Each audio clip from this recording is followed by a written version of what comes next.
ఉన్నటువంటి సత్య వస్తువుని గుర్తించమని చెప్పేవాడు ఒక గురుదేవుడు ఒక్కడే. ఏది ఉంటే సంపద ఉందో, ఏది ఉంటే నీకు ఇంత వైభవం ఉందో, ఆ వైభవానికి కారణమైన వాడు నీ లోపల ఉన్నాడయ్యా.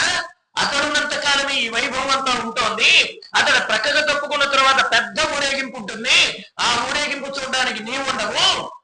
మనకు చెప్తారు కదా పేరెంటి గారు, ఏది పాడి కట్టగా తప్పదు, పొడుకో పెట్టగా తప్పదు, తాడుతో బిగించక తప్పదు, నలుగురు మొయ్యక తప్పదు, బంధువులందరూ వెంట రాక తప్పదు, జరిగినవన్నీ తలుచుకోక తప్పదు, అక్కడికి వెళ్ళిన తర్వాత కట్టెల మీద పడుకోబెట్టగా తప్పదు, ఇంత ప్రేమగా చూసుకున్న కొడుకు వెనకాతలు తన కొడుకు పెట్టగా తప్పదు, బగబగా మండగా తప్పదు, ఆ కపాలం పగలక తప్పదు, జ్ఞాతులు స్నానం చేయక తప్పదు, ఇంటికి రానిది తప్పదు, తరువాత కార్యం ఏమిటని నలుగురు కలిసి విచారణ చేయక తప్పదు.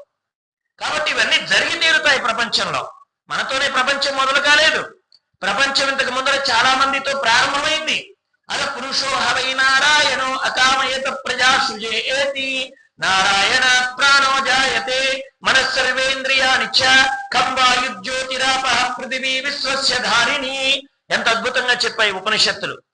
నువ్వు కోరుకుంటే రాలేదయ్యా ప్రపంచం, నువ్వు కోరుకుంటే రాలేదు ఈ ప్రపంచంలోకి, కానీ వచ్చా. అదేమిటి? ఏదో ఒక కర్మ. కానీ ఏ కర్మ చేసుకోమన్నాడు భగవంతుడు? సత్కర్మాచరణ.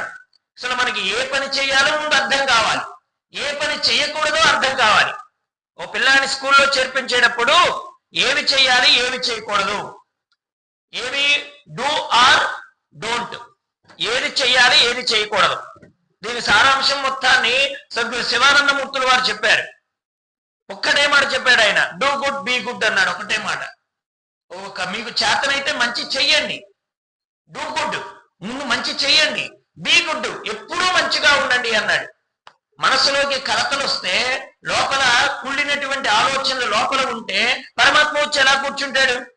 మనం ఒక పెద్ద వస్తువుని రావాలని కదా కోరుకుంటున్నాం, గొప్పదైనటువంటి స్థానం కోసం కదా ప్రయత్నం చేస్తున్నాం. లోకంలో ఓ 10,000 ఉద్యోగం రావాలంటే శ్రమ పడుతున్నాం, ఓ 50,000 ఉద్యోగం రావాలంటే శ్రమ పడుతున్నాం. అలాగే మనం ఉన్నతమైనటువంటి పదవిని కోరుతున్నాం. అలా ప్రహ్లాద పదవి అనంగా అన్నాడు ఒక మహానుభావుడు. ఆ పదవికి ఎంతమంది చేరినా చేర్చుకోవడానికి స్థానం ఉంది పరమాత్మ దగ్గర. ఎంతమంది వచ్చినా నువ్వు కాదు అనడానికి వీలేదు. అక్కడ మనందరం చేరిపోయినా అక్కడ ఇంకా ఇంకొకటికి స్థానం ఉంటూనే ఉంటుంది. అలాంటి స్థానాన్ని మనం కోరుతున్నాం. తరుగు విరుగు లేని పదవిని కోరుతున్నాం. అక్కడ తరిగిపోవడం లేదు. ఎవరో పెరిగారు కదా, మనకి ఇదే మాట అడుగుతాడండి. అక్కడ చక్కగా అరిష్టనేమి కారుణ్యుడు అనేటువంటి వాళ్ళ యొక్క సంఘటనలో యోగ వాసిష్టంలో సుతీక్షణుడు అనేటువంటి మహానుభావుడు అగస్త్యుల వారితో అడగడంతో ప్రారంభమవుతోంది యోగ వాసిష్టం. ఆయన అడుగుతాడు, కర్మ గొప్పదా, కర్మ సన్యాసం గొప్పదా, జ్ఞానం గొప్పదా, ఏది గొప్పది, నేను పరమాత్మని చేరాలంటే ఎలా చేరుకోవాలి అని అగస్త్యుల మహర్షుల వారిని అడిగాడు. దానికి సుతీక్షణుడు అనేటువంటి ఆయనకి ఆయన చెప్పినటువంటి సమాధానం, కర్మ జ్ఞానము రెండు ముఖ్యమే. పక్షి ఉంటుందండి, పక్షికి 2 రెక్కలు ఉంటాయి.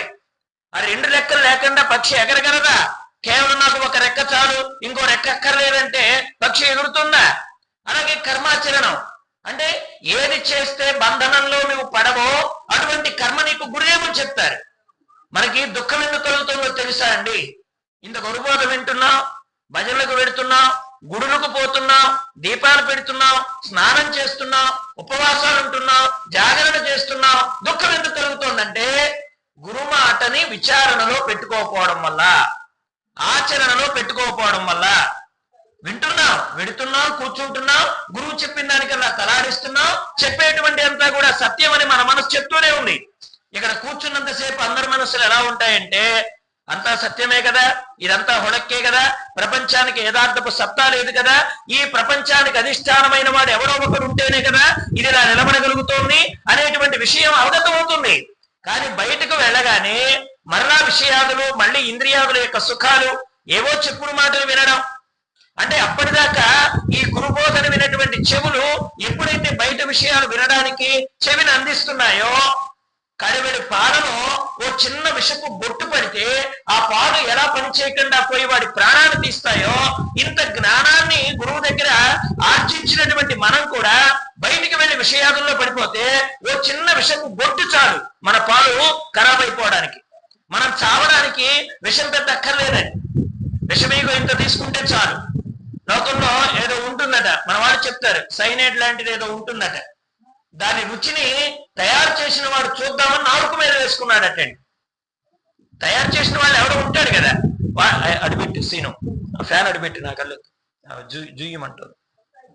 తయారు చేసిన వాడు ఎవడో ఉంటాడు కదా, ఆ తయారు చేసిన వాడు దాని రుచి వేద్దామని పేపర్ మీద పెన్ను పెట్టుకొని కూర్చున్నాడటండి. నేను చచ్చిపోయినా పర్వాలేదు, దీని రుచి ఏంటో లోకానికి తెలియాలి. వాడు నాలుగు మీద వేసుకొని చచ్చిపోయాడటండి. వాడు రుచి రాయడానికి వాడుంటే కదా. అలాగే విషయాదులు అనేటువంటి విషయము బయటికి పోగానే ఈ చెవుల్లో వేసుకుంటే గురుబోధ ఇంకేం పని చేస్తుంది? మనం చెప్పుకోవడానికే తయారైపోతాం. మేము గురువు దగ్గర వెళ్తున్నామండి, గురువు దగ్గర కూర్చుంటున్నామండి, ఇవి చెప్పుకోవడానికే బాగుంటాయి. మరి ఏం నేర్చుకుంటున్నాం గురువు దగ్గర? డాక్టర్ గారు మందు ఇస్తారండి, ఆ మందుని తీసుకొచ్చి గూట్లో పెట్టుకొని రోజు చూస్తున్నా, నీ రోగం తగ్గుతుందా? ఆ మందుని లోపల తీసుకునే ప్రయత్నం నువ్వు చేయాలి. గురువు ఎంతవరకు చేస్తారు? గురువు బోధ చెప్తారు. నాయన ఇది మంచిది, ఇది చెడు, ఈ మంచి చెడు సంఘర్షణ లోకంలో ఎప్పటి నుంచో ఉంది, అది నీ మనస్సులో నిరంతరం జరుగుతూనే ఉంది. 18 రోజులు కురుక్షేత్రం అయిపోయింది. మన కురుక్షేత్రం చచ్చిందాకా జరుగుతూనే ఉంటుంది, చచ్చిపోయిందాకా ఉంది కురుక్షేత్రం. ఒక కర్ణుడు చస్తే ఇంకో కర్ణుడు పుడుతూనే ఉంటాడు మన శరీరంలో. ఓ దుర్యోధనుడు చస్తే ఇంకో దుర్యోధనుడు పుడుతూనే ఉంటాడు. అలాగే ఒక భీముడు చస్తే ఇంకో భీముడు వస్తూనే ఉంటాడు. అంటే అప్పుడప్పుడు మంచి ఆలోచనలు వస్తున్నాయి, అప్పుడప్పుడు చెడ్డ ఆలోచనలు వస్తున్నాయి, చెడును తుంచేయడానికి ప్రయత్నం చేస్తున్నాం. కానీ అదెంతసేపు? గురుబోధ విన్నంతసేపు, గురువు దగ్గర కూర్చున్నంతసేపు.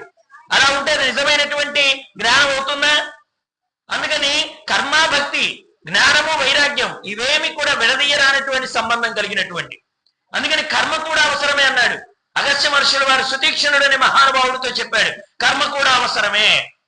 అది కర్మ ఎలా చెయ్యాలి, ఎలా చెయ్యాలో తెలుసుకోవడానికే నువ్వు గురుదేవుడి దగ్గరికి రా. గురువు చెప్తాడు. ఇప్పుడు చూడండి, నా బోటి వాడికి ఓ భూమి ఇచ్చేసి, విత్తనాలు ఇచ్చేసి, మంచి ట్రాక్టర్ ఇచ్చేసి, మంచి నీళ్లు ఇచ్చేసి మీరు వ్యవసాయం చేయండి అన్నాడు అనుకోండి, నాకు అన్ని ఇచ్చారే కానీ దానిలో అనుభవం లేదు. నాకు భూమి ఇచ్చారు, విత్తనాలు ఇచ్చారు, నీళ్లు ఇచ్చారు, చక్కగా కలుపు తీయడానికి మనుషుల్ని ఇచ్చారు, అన్ని ఇచ్చారు, కానీ నాకు దానిలో అనుభవం లేదే. అనుభవం లేనటువంటి వాడు అవన్నీ ఇస్తే వాడు ఏం చేస్తాడు చెప్పండి? ఆ గట్టును కూర్చుంటాడు. అలాగే ఇక్కడ మనకు అన్ని ఉన్నాయి. మీరు గురువు దగ్గరికి తీసుకువెళ్లాల్సిన వస్తువులు ఏవి కూడా బయట దొరికేవి కాదండి. బయట దొరికే వస్తువులు గురువు అడగనే అడగడు అసలు. మీరు కొబ్బరికాయ తెచ్చారా, అగరబత్తులు తెచ్చారా, హారతి కర్పూరం తెచ్చారా, ఇవన్నీ ప్రపంచంలో ఉన్నాయి గనక ఉంటున్నాయి. కానీ గురువు దగ్గర గురువు అసలు ఇవన్నీ ఏం అడగడు. అవి మీలోనే ఉన్నాయి, మీతోనే ఉన్నాయి, మిమ్మల్ని ఇబ్బంది పెడుతున్నాయి, ఆ విషయం మీకు తెలియడం లేదు, వాటిని తీసుకోండి అంటున్నాడు గురుదేవులు. జ్ఞానేంద్రియాలు, కర్మేంద్రియాలు, మనోబుద్ధి, చిత్తహంకారాలు, ఈ 14 వస్తువులే మనల్ని బాగా ఇబ్బంది పెడుతున్నాయి. తర్వాత పంచభూతాలనండి, పంచ తన్మాత్రలనండి, ఆ 10, ఈ 14, మొత్తం 24. ఇవే 24 తత్వాలతో కూడి ఉంది దేహం అని మన గురుదేవులు చెప్తున్నారు. ఉన్నదయా ఆకాశతత్వం నీలోనే ఉంది. ఖాళీగా ఉన్నప్పుడు ఏకాంతంలోకి వెళ్ళిపోయి ఏ శబ్దాన్ని మనస్సులోకి వెళ్ళనివ్వకుండా చక్కగా ధ్యాన మార్గంలో కూర్చుంటే నీలోకి నువ్వు ప్రయాణం చేస్తే ఒక అద్భుతమైనటువంటి శబ్దం నీకే వినపడుతుంది అన్నాడు గురుదేవుడు. మనం అంత ప్రయత్నం చేస్తేనేగా. మనకు బయట శబ్దాలు ఎక్కువైపోయాయి. ఇప్పుడు చూడండి, పక్కన ఇందాక ట్రైన్ పోయింది. ట్రైన్ పెడితే నా శబ్దం మీకు వినపడిందా? ఇదే మైకు, ఇదే గొంతు, ఇదే వ్యక్తి, కానీ మీకు వినపడలా. ఎందుకని? నా గొంతుని మించి ఆ రైలు శబ్దం ఉంది గనక.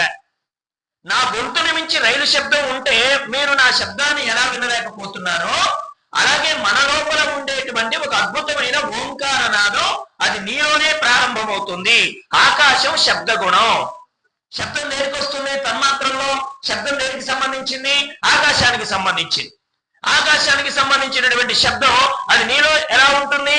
ఓం ఏకాక్షరం బ్రహ్మ వ్యాహరమనుస్మరన్ అని భగవద్గీతలో స్వామి చెప్పాడు. ఆ ఓంకారం నువ్వు నోటితో అనేటువంటిది కాదయ్యా. నువ్వు ఖాళీ చెంబును తీసుకొని చెవి దగ్గర పెట్టుకుంటే ఓంకారం వినపడుతుందని చెప్పేవారు మా మాతాజీ గారు. ఒక శంఖాన్ని, ఖాళీ శంఖాన్ని తీసుకొని నువ్వు చెవి దగ్గర పెట్టుకుంటే ఓంకారం వినిపిస్తుంది అనేవాడు. సముద్రానికి ఒడ్డున కూర్చున్నాం అనుకోండి, అలలు ఉంటాయి, హోరు బ్రహ్మాండంగా ఉంటుంది. ఆ ఒడ్డును కూడా చాలా మంది తిరుగుతూ ఉంటారు. నత్తగుళ్ళల కోసం తిరిగేవాళ్ళు, గమల కోసం తిరిగేవాళ్ళు, పర్యాటక రంగానికి అక్కడ నీటిని చూడడానికి వచ్చిన వాళ్ళు. ఇదంతా గలాటగా ఉంటుంది సముద్రం ఒడ్డునంతా. అదే మనం లోపలికి వెళ్ళాం అనుకోండి, అంటే సముద్రం ఒడ్డును వదిలేసాం, ఓ అద్భుతమైన పడవ ఒకటి ఏర్పాటు చేశారు. ఆ పడవలో మనం మధ్యలోకి వెళ్ళాం అనుకోండి, మధ్యలోకి వెళితే ఏముంటుంది? ఈ రణగుణతులు ఏమి ఉండవు. ఈ బేరసారాలు ఏముండవు, ఈ గలాటాలు ఏముండవు, హాయిగా ఉంటుందండి, ప్రశాంతంగా ఉంటుంది. శ్రీశైలం వెళ్ళాం అనుకోండి, ఆ పాతాళగంగలో బోట్ షికారు చేసేటప్పుడు ఒడ్డునంతా గోలే, పడవ బయలుదేరిపోతుంది, వచ్చేయండి, 80 రూపాయలు మాత్రమే లాస్ట్ ట్రిప్ అని గొడవ చేస్తూ ఉంటాడు. నాకు ఒకటి ఇవ్వండి, నాకు 2 ఇవ్వండి అనేవాళ్ళు 3 మంది ఉంటారు టికెట్లో. అదే ఇంతమందిని ఎక్కించుకొని వాడు ఒక పాతాళగంగ మధ్యలోకి తీసుకెళ్లారనుకోండి, ఎంత ప్రశాంతంగా ఉంటుందండి. అక్కడ అలజడులు లేనటువంటి ప్రదేశం అయిపోతుంది. అంటే మనకు అలజడులు ఎందుకు కలుగుతున్నాయి? మన లోపలికి మనం ప్రయాణం చేయలేకపోవడం వల్ల. సంతలో వెళ్ళినటువంటి వాడికి సుఖం ఎలా లేదో, విషయాలు ఇంద్రియాలన్నీ తీసుకెళ్లి ఈ ప్రపంచం అనే బజార్లో పెట్టుకున్న వాడికి కూడా సుఖం ఉండదు. ఎందుకంటే వీడు బయట ప్రపంచంలో వ్యాపారం మొదలెట్టాడు గనక. ఇప్పుడు వీడి లోపలికి వీడు ప్రయాణం అయిపోయాడు అనుకోండి, వీడు ఆనందంగా వీడి లోపలికి వీడు వెళ్ళిపోయాడు అనుకోండి, అదిక శబ్దం చేయదు. మన మహాత్ములు చెప్పింది ఏంటంటే, ఖాళీ చెంబు శబ్దం చేస్తుంది, నిండుకొండ తొనకదు అని సామెత కూడా చెప్తారు పెద్దాళ్ళు. కాస్త దానిలో వెళ్తుందనుకోండి, గుడబెడ శబ్దం ఆ వెలితిలో ఉంటుంది. పూర్ణమైపోయింది అనుకోండి, పూర్ణమైపోయినటువంటి కుండ తొనకదు, దానిలో శబ్దం ఉండదు, హాయిగా నిండుగా ఉంటుంది. అలాగే పూర్ణత్వం అనుభవించిన మానవుడు ఎలా ఉంటాడు? హాయిగా అతడు ఏ కర్మ చేస్తున్నా కానీ దాన్ని సాక్షిగా చూస్తాడే తప్ప అది పరమాత్మ యొక్క అనుగ్రహంతో ఇది ఇలా జరిగి తీరుతోంది. అక్కడ సంకల్పాలు ఏముండవు. రమణ మహర్షులు వారు చెప్పారు, ఆయన ఇంటి నుంచి వెళ్ళేటప్పుడు వాళ్ళ అన్నగారికి ఆయన ఇచ్చినటువంటి సందేశం, అన్నయ్య అనవసరంగా మనస్సును అలదడి పెట్టుకోకండి, నేను మీ అందరికీ ఓ మాట చెప్తున్నాను, ఈశ్వరుడు ఏదైతే ప్రపంచంలో నిర్ణయం చేశాడో అది జరిగి తీరుతుంది. ఈశ్వరుడు యొక్క నిర్ణయం ఫైనల్. మనం మీరు అనుకోండి, అనుకోకపోనివ్వండి, కాకపోతే ఇదిగో నేను కష్టపడుతున్నాను, నేను ప్రయత్నం చేస్తున్నాను అనుకోండి, ఆయన అనుగ్రహం లేనిదే మనకు ఏది జరగదు. ఒకవేళ నువ్వు అనుకున్నా ఆయన ఇంకో రకంగా ఆలోచించాడంటే నువ్వు అనుకున్నది ఫెయిల్ అయిపోతుంది, ఆయన అనుకున్నది ఫైనల్ అయిపోతుంది. ఆయనదే నిజమైనటువంటి శాసనం. కాబట్టి మనం దేనికి అనుగుణంగా నిలబడాలి? ఈశ్వర సంకల్పానికి, ఈశ్వరార్పణ బుద్ధితో చక్కగా మనం కార్యాలు చేస్తూ ఉండాలి. ఏ పని చేస్తున్నా గానీ దీన్నే భగవద్గీతలో తేలిక చెప్పేశాడు, యత్కరోషి యదస్నాసి యజ్జుహోషి దదాసి యత్ యత్తపస్యసి కౌంతేయ తత్కురుష్వ మదర్పణం.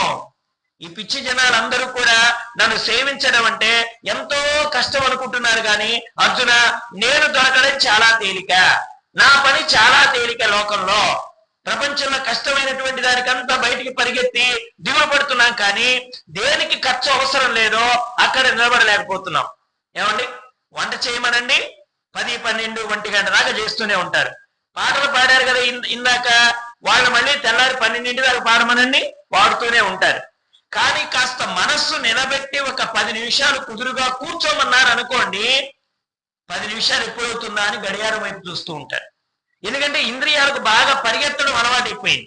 ఇంట్లో పిల్లాడు ఉంటాడండి, ఓ పిల్లాడేమో కుదురుగా కూర్చుంటాడు, వాడు ఎక్కడికి పోడు, వాడి వల్ల పేచీ లేదు, వాడి కాలుకు తాడు కట్టాల్సిన అవసరం లేదు, వెళ్ళొద్దని చెప్పాల్సిన అవసరం లేదు, కూర్చుంటాడు. ఇంకో పిల్లాడు ఉంటాడండి, వాడు పట్టుకున్న ఆగడు. ఓసారి మనం ఈ లోపల ఈ వైపుకు తిరిగే లోపు వాడు పక్కింట్లో కేకలేస్తూ ఉంటాడు. ఎక్కడే కదా ఉన్నాడు అనుకునే లోపల పక్కింటికి వెళ్ళిపోతాడు వాడు. వాడి పట్ల మనం జాగ్రత్తగా ఉండాలి. అందుకే పిల్లలు కూడా ఎవరిని బాధ్యత అప్పచెప్పేటప్పుడు జాగ్రత్త అంటారు, అమ్మా మా పెద్దవాడితో పేచీ లేదమ్మా, వాడు ఎక్కడ కూర్చోమంటే అక్కడ కూర్చుంటాడు, మా చిన్నాడు ఉన్నాడే వాడు ఉండే చోట ఉండడు, నువ్వు అలా చూసే లోపల కనుమరుగా వెళ్ళిపోతాడు, కాబట్టి వాడి పట్ల జాగ్రత్త అని. జాగ్రత్త ఎవరి దగ్గర ఉంటావు? ఉండని చోట ఉండని వాడి దగ్గర. ఇక్కడ కాసేపు కనపడి ఇంకో చోటకు వెళ్ళే వాడి దగ్గర జాగ్రత్త ఉంటుంది. అలాగే మన ఇంద్రియాలు కూడా, మన మనస్సు కూడా ఇక్కడ ఉన్నట్టే ఉంటుందే గాని లేచిన తర్వాత ఏం చేయాలి, లేచిన తర్వాత కాదండి, ఓ 10 సంవత్సరాల తర్వాత ఏం చేయాలనేది కూడా ఆలోచిస్తుంది ఈ మనస్సు. ఇంద్రియాలు ఊరికే ఉండవు. బయట వెళ్లే వాళ్ళు ఏం చేస్తున్నారు, బయట వాళ్ళు ఎవరు చేస్తున్నారు, ఇక్కడ కూర్చున్న వాళ్ళు ఎంతమంది, రావాల్సిన వాళ్ళు ఎంతమంది, వీటన్నింటి గురించి విచారణ చేస్తోంది. పారక మానదు పాపపు మనసు ఇది ఏ తలపులలో ఎంతైనా అన్నాడు అన్నమాచార్యులు వాడు. పారక మానదు పాపపు మనస్సు. ఇక్కడ కూర్చున్నాం కదా అని మనం కట్టి పెట్టామనుకోవడానికి వీల్లేదు.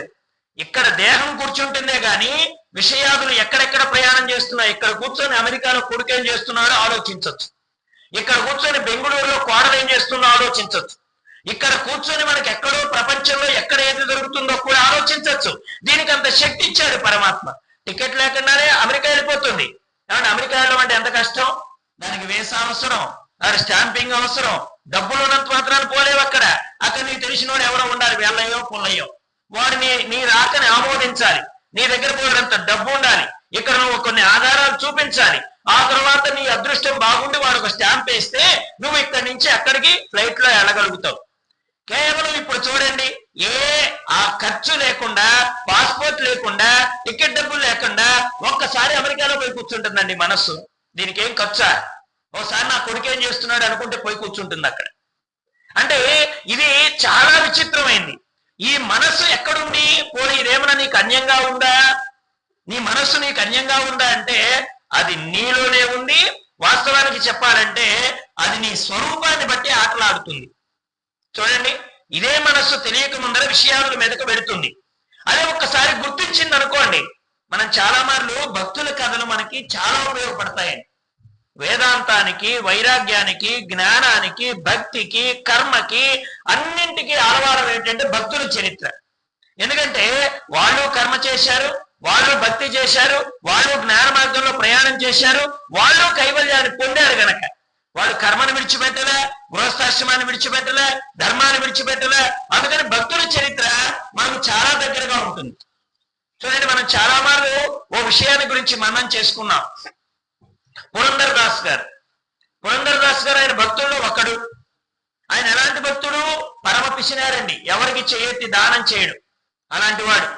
పైగా ఎవరైనా వచ్చారంటే రేపురా మాపురా అని తిప్పుకుంటూ ఉంటాడు. రేపిస్తాను దానం, ఎల్లుండి ఇస్తాను దానం అని తిప్పుకుంటూ ఉంటాడు. అయితే రోజున ఒక బ్రాహ్మణుడు వాళ్ళ అబ్బాయికి ఉపనయనం కోసం, వాళ్ళ అమ్మాయి వివాహం కోసం ఆయన వచ్చి కాస్త దానం అడుగుతాడు. నీ దగ్గర ఏమైనా ఉంటే ఇవ్వయా, నా పిల్లాడి ఉపనయనం చేసుకుంటాను, మా అమ్మాయి పెళ్లి చేసుకుంటానని వస్తే ఆయన రేపు మాపని తిప్పుతుంటే వాళ్ళ ఆవిడికి బాధ కలుగుతోంది. పాపం, ఇదేమిటి పాపం, ఆయన వచ్చి రోజు అడుగుతున్నాడు, ఏదో ఇచ్చేది 10వ 12వ ఇస్తే ఆయన దారిని ఆయన వెళ్తాడు కదా, రోజు తిప్పుకుంటున్నాడే మా ఆయనని. ఆవిడేం చేసింది పాపం, ఆవిడికి బాధ కలిగి ఈ దారిలో షాప్ ఉంటుంది, ఈ దారిలో వెనక గేట్ ఉంటుంది. ఈ బ్రాహ్మణుడు ఇలా తిరిగి వెళ్లేలోపు ఆయన వెనక దారి గుండా పిలిచి తనకున్న ముక్కెరి ఇచ్చేస్తుంది ఆవిడ, ముక్కు పుడక. నాయన, నువ్వు రోజు వస్తున్నావు, మా ఆయన నిన్ను తిప్పుతున్నాడు, ఇదిగో ఈ ముక్కెరి తీసుకో అని ఇచ్చేసింది ఆవిడ. ఇచ్చేస్తే ఆ ముక్కెరి తీసుకొని ఇంకా ఎక్కడ బంగారు షాపులు తాకట్టు పెట్టుకునే వాళ్ళు లేకపోతే ఆయన షాపులోనే తాకట్టు పెట్టాడు.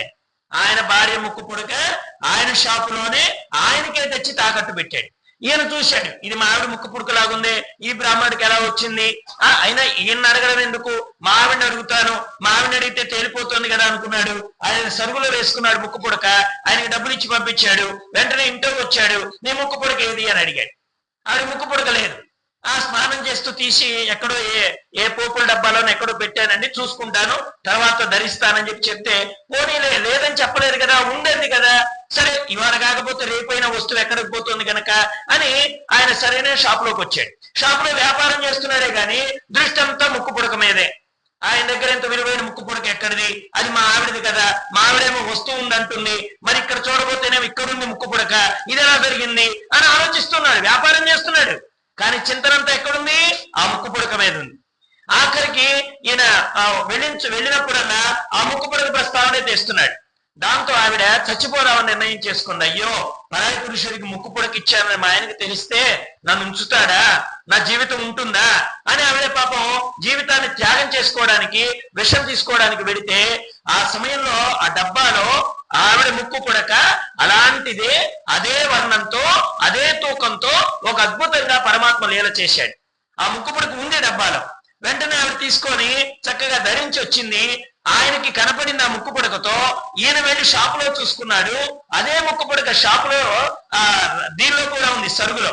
మళ్ళీ ఆ సరుగులో ఉన్న ముక్కు పుడక, భార్య ముక్కు పుడక రెండు ప్రక్కన పెట్టి చూసుకున్నాడు, సరిపోయింది. అప్పుడు వెంటనే వాళ్ళ ఆవిడని అడిగాడు, యథార్థం చెప్పు, ఇది నీ ముక్కు పుడక అవునా కాదా?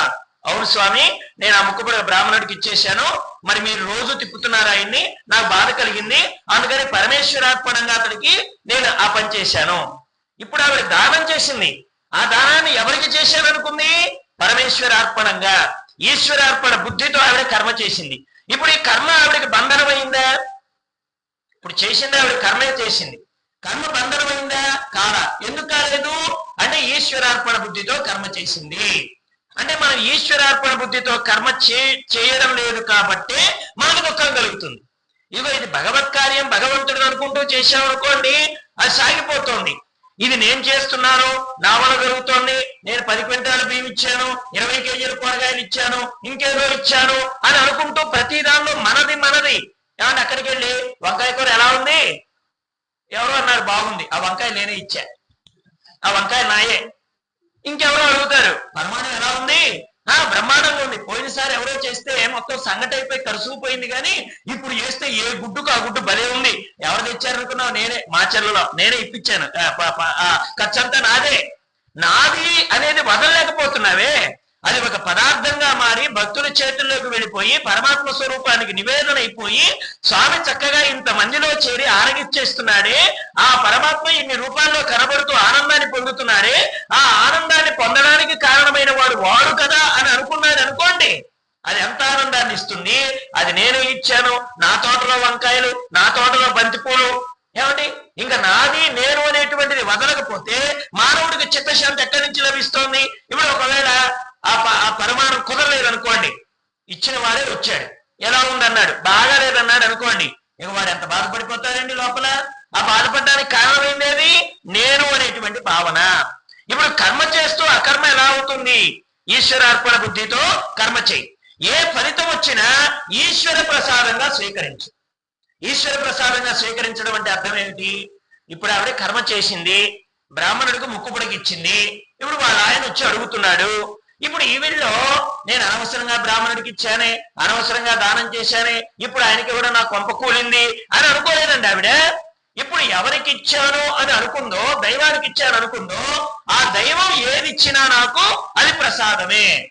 కాబట్టి ఈశ్వరార్పణ బుద్ధితో కర్మ చేయడం, ఈశ్వర ప్రసాద బుద్ధితో స్వీకరించడం, ఈ రెండు ఎప్పుడు జరుగుతాయో అప్పుడు కర్మ యోగం అయిపోతుంది, కర్మ బంధనం కాదు.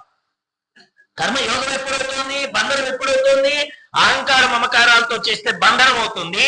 ఈ రెండూ లేకుండా చేస్తే నకర్మణ నప్రజయ ధనేన త్యాగేనైకే అమృతత్వమానశు ఉపనిషత్తులు చెప్తున్నాయి. నీకు ఎక్కడో నేను అంత చేశాను ఇంత చేశానని మనసులో పెట్టుకొని చేసిన కర్మలేవి కూడా మోక్షాన్ని ఇవ్వలేవు. పోనీ నాకు ఇంతమంది చుట్టాలున్నారు, నాకు ఇంతమంది బలగం ఉన్నారు, నాకు పక్కూరులో ఇంతమంది ఉన్నారు అనుకుంటే ప్రజల ద్వారా నీకు మోక్షం రాదు. నా కర్మణ నా ప్రజయ ధనేన, పోనీ నా దగ్గర కోట్ల డబ్బు ఉంది, నాకు మోక్షానికి ఏం తక్కువ అనుకుంటావేమో, నీ డబ్బు వల్ల మోక్షం రాదు. దేని వల్ల వస్తుంది? త్యాగేన ఏకహ, త్యాగం చేత మాత్రమే నీకు మోక్షం వస్తుంది అని చెప్పారు. కాబట్టి ముందు త్యాగ బుద్ధిని అలవర్చుకో. సుదీక్షణుడితో అగస్త్య మహర్షులు వారు చెప్పిన మాట ఏమిటంటే, కర్మ అవసరమే, జ్ఞానం అవసరమే. పక్షి ఎగరడానికి 2 రెక్కలు ఎలా అవసరమో, పైన ఉన్నటువంటి కొమ్మ మీద ఒక ఫలం ఉంది, అది మోక్ష ఫలం. ఆ మోక్ష ఫలాన్ని అందుకోవాలంటే ఇది అవసరమే. కర్మ జ్ఞానాలు 2 అవసరమే. దాన్ని ఎలా చేసుకోవాలో కారుణ్యుడు అగ్నివేశుడు అనే మహాత్ములు ఉన్నారు, వాళ్ళ ద్వారా తెలుసుకున్న కథ ఒకటి ఉంది అని అగస్త్యుడు వారు ప్రారంభం చేస్తారన్నమాట. అలా వస్తోంది యోగ వాసిష్టం. కాబట్టి ముందు మనకి ప్రవేశం తెలిస్తే ముందు ద్వారం ఒకటే ఉంటుంది, లోపల అనంతమైన భవనాలు ఉంటాయి. అలాగే వైరాగ్యం అనేది ద్వారం పెట్టారు యోగ వాసిష్టానికి. ఈ వైరాగ్యం అనే ద్వారంలో ప్రవేశిస్తేనే ముముక్షత్వం దాకా మనం వెళ్ళగలుగుతాం. అటువంటి విషయాలన్నీ కూడా చక్కగా మనకు పెద్దలు అందించున్నారు గనక మనకు వీలైనటువంటి సమయంలో సమయాన్ని వృధా చేసుకోకుండా ఇంటి దగ్గర ఉంటే గురుబోధన విచారణ చేయడం, పోనీ ఖాళీ దొరికింద గురువు ఉండే సన్నిధానానికి వెళ్ళడం, మన దేహం ఏమిటి మన విషయం ఏమిటో వారి దగ్గర మనం విచారణ చేసుకొని చక్కగా మన జీవితాన్ని బాగు చేసుకుంటే మరలా ఈ కర్మను పడకుండా, ఈ ప్రపంచంలోకి రాకుండా, తల్లిపాలు అవసరం లేకుండా ముక్తి మార్గాన్ని ఉపదేశం చేయగలిగినది గురు సన్నిధి. అటువంటి గురుదేవుల యొక్క దివ్య చరణాల విందాలకి సాష్టాంగ దండ ప్రణామాలు సమర్పించుకుంటూ ఇప్పుడు మనకి గురు పూజా కార్యక్రమం కొద్దిసేపట్లో ప్రారంభమవుతుంది. తదుపరి కార్యక్రమాన్ని గురుదేవులు విన్నవిస్తారు. మనం అలా ముందుకు వెళ్ళడానికి ప్రయత్నం చేద్దాం. వాసుదేవ.